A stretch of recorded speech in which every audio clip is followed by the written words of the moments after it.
All right, man. Like we always do it this time, we're going to talk about a fragrance from the house of Santa Maria Novella. If you have not seen it yet, watch my trailer slash introduction on my approach to this house and the history of the house. But if you have seen it, strap up. We're going for a ride. Okay, feeling for two. I watch that head move side to side as I let this in into the room. You are on top, let's connect minds. Trying to get into a mood. We gon' be fine. Close up the blinds, no rush. Finish the food. All right. Welcome to the Scent Bubble. I am your host for the evening. Today, from the house of Santa Maria Novella, we have, straight from Florence, Ambra. I rarely go into box presentation, but I'm going to show it because a lot of you haven't seen it before. It's very much a kind of Xerjoff Cosmarati style presentation. Booklet even, maybe a little bit of imaginary authors in there, slash old King James Bible vibes. Here's the inside. And again, I'm not going to go very much into this house, but I suggest you watch my video on it because this house is potentially one of the oldest still living houses from the old world. And so watch a little bit of the history breakdown of that. Now, this fragrance in particular is not very old. This was made in 2024. So it is a newer fragrance from the house, but it still has the heritage and it still has the nuts and bolts DNA in terms of how this house approaches perfumery, because most of their creations come out of a knowledge and evolution of herbalists, herbal medicine, and religious affiliations as it relates to herbal concoctions, tonic waters, religious ceremonial, fragrant practices. And so their approach to style with fragrance and perfumery in terms of scent profile is very unique. Some would say minimalist, but there's a lot of depth and complexity in the minimal approach. So, as the name would suggest, Ambra, I'm assuming, is a amber scent. And without further ado, let's go ahead and give this a spritz. I'm going to put it on skin because we are dealing with super niche perfumery here. Bottles start at around 300 to my knowledge. I believe some of the fragrances have smaller sizes, but in this one it's 100 ml only. And I'm expecting a very kind of mono note amber with a lot of beautiful touches. I'm putting it on skin so we can see if it changes, because I'm certain that 99% of the people watching this video right now have never heard of the house and have never smelled this profile unless you got a sample of it within a bundle of samples and were surprised by it. Maybe you have scent mail from Sebastian or something like that. Maybe that might be kind of the only scenario, or like a scent split kind of monthly subscription or something like that. But this is very unique, and the house is a very rare find in this space. I believe this house is only found in Italy.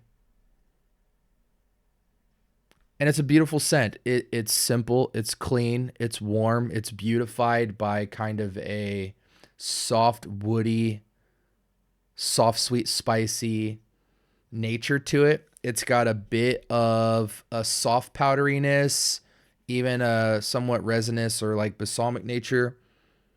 I'm going to let it dry down on skin. It feels like it does come alive quite a bit. One of the most important things you need to know about this house is with their fragrances in particular, I notice the transitions are a lot slower. They don't function like the way I'm used to seeing perfumery today, whether it's niche down to vintage. Most of their fragrances are eau de colognes. This is an EDP, obviously, and the more modern renditions are available in eau de parfum. But even if you go down to eau de colognes or splashes and things like that, sometimes they last just as long as EDPs because the raw material game is of a different quality and caliber. The notes have a much slower transition due to the quality and due to the processing of the fragrance. and they're able to maintain a lot of the top and mid a lot longer into the dry down. And so the changes that you might experience with a fragrance like this might not occur until hour 1, 2, 3, 4, 5, and 6, which makes for a more interesting experience. And it also has a different weight to it. You get to kind of keep a lot of the beauty that you get in the initial blast throughout the fragrance. I'm not really going to speak to that too much. I just wanted to say that as a general rule of thumb. Don't always judge eau de colognes, eau de toilettes, and things like that, because depending on raw materials and things like that, you cannot assume you know that the performance is going to be weaker or not as much. And yeah, again, I get this soft, warm, woody, partially powdery, heavily amber forward, slight sweet, but very airy and nice. It's light, but it's very much there. I imagine this is a scent bubble type of scent, you know, a 3-4 foot projector, you know, a mid-range jumper, if you will. It does have a slight sillage to it, just a little bit, but very much in the you'd catch a waft if I'm passing by, but it's not a vicinity sillage where if you're standing across from me in the room, you can walk over to where I am after I left and you'll smell a lot of it. You might catch some residue, but this is very much a, if you're passing me, you're captivated kind of scent. It's very intimate. It has a familiar vibe of a lot of your soft, vanillic, mostly amber forward, sweet, soft, spicy, powdery fragrances, but it's amazing how in its lightness, it's loud, if that makes sense. There's a lot of beauty in the softness. When we talk about houses like Ex Nihilo, for instance, they have a whispering growl that is in the intimate space of its projection. There is complexity, but it is not like a robust screaming complexity. It's a gentle, quiet, change your inner frequency and get close to me kind of scent profile, and then you could see it. You know, they used to have those like goggles you could wear and you could flick that thing and it would change the film inside of it and you could see like different magical places or animals and things like that. These scents are kind of like that, where it's not until you put the goggles on and see through that lens, oh wow, there's a picture inside, and it's very beautiful. It's like when you tune everything out and you get close to the fragrance and you're within its vicinity, then all this beauty gets illuminated to you. One of the most beautiful, picture perfect kind of ambers I've smelled. I don't want to even speak to it right now in terms of best or where I rank it. I may not even talk about alternatives today, but let's go ahead and switch windows and get a little bit of information for you guys. So the fragrance was rated 4.14 out of 5, only 81 votes. But if we're just looking at the overall average rating, this is creeping into mass appeal territory. So I imagine that this is a scent that out of most of the selections from SMN, this is going to be one of the more popular ones, I'm certain, because, and we'll walk through them. Like I have 2 bottles, 200 ml bottles, and then I have 4 or 5 samples. So we'll get to try a few modern pieces and a few more vintage releases. So this was dropped in 2024. Ambra Eau de Parfum by Santa Maria Novella is a fragrance that connects the enigmatic East with the citrus notes cherished by the Medici family. The scent combines a lively essence of blah, blah, blah, blah, blah. I'm not going to read the notes. It evokes the ambience of a winter garden with the Medici's Florentine court. I don't know what any of that is, but I feel like I get it based off the description, kind of like a sweet winter in a courtyard. Bergamot top, amber and myrrh middle, sandalwood and patchouli. The sandalwood isn't super there. I mean, kind of this creamy weight to the fragrances there. The patchouli, I feel, is not quite existent. If we do the show notes, let's see what people are smelling most of. For some reason, this is not reacting.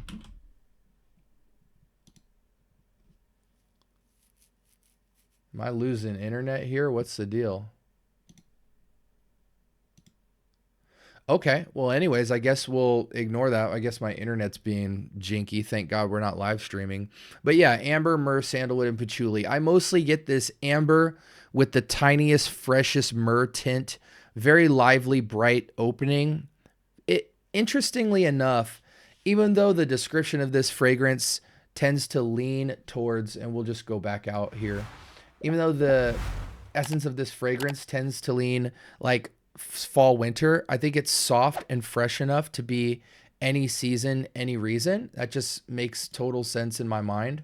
Um, but I do think it's more beautiful in kind of like a breeze up into cold weather. Um, I imagine winter would absorb the heck out of this fragrance unless you're just blasting it on you. And again, I think the performance is quite moderate.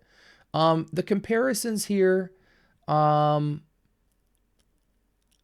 it's got a bit of Grand Soir in it, but it's not as dense and heavy, and it feels a little bit more traditional. We've got some Dolce & Gabbana Velvet Amber, a little bit of Eternal Oud in there. That's disrespectful, though I understand it. Yeah, so I give this fragrance somewhere between an 8 and a 9. It's easily, in my mind, above average. And due to its blend style, it has its own uniqueness. Now, if you're judging scents in terms of like curb appeal and boombasticness, you may walk across this fragrance immediately because it takes too long to get close and appreciate. But this fragrance is very much like a Blue Talisman, where a lot of the people who wrote Blue Talisman off, a lot of people love Blue Talisman, but the people who didn't necessarily get the hype around it went to wear it more than once and really spend time with it, and then it kind of speaks to you, and then you get to see the beauty of it. I think this is a fragrance quite similarly. The general public will be like, "Oh, it smells nice," but like, would I drop $300 on it? No. And then you start to wear it, and it comes alive, and it's got this very gentle beauty that continues to bloom in your presence over time. There's something to be said about softer projecting fragrances that carry, that are very well blended. I think that's always the fear and apprehension with smaller projection range and smaller performing fragrances, is that they won't perform, or that it's a fleeting memory, or that there isn't as much complexity there. Otherwise, it would last longer. And that's just simply not the case here. Many people reported this to be long lasting and strong, but the average rating is about moderate. So I got to imagine you could at least get 6 to 8 hours out of this, at least 6. And then depending on how heavy you spray, it could go to 8, I think. I will say this, it is an eau de parfum. And a lot of their eau de colognes are long lasting. I'm just trying to really experience this fragrance. This is so easy to wear, so easy to understand, so easy to wear, and because of that, so easy to appreciate more over time. It's a foundational amber fragrance that is not to be played with. It's well made, it's quality, it's unique, it's not quite like anything else. Yeah, it doesn't scream and growl, but it plays a great, super versatile position. It's uplifting, it's warm, it's cozy, and it's bright and light, while still having a robust presence. Yeah, if you're into, vanilla amber type of fragrances, this has a little bit of sweetness that feels like there's some vanilla in there, even though it's not in the notes, but it is mostly a sweet amber spice, slight spice, fresh fragrance. And it's really good. If I could, I don't rate in decimals. Otherwise I'd round it up to a 9, but I think 8, no question.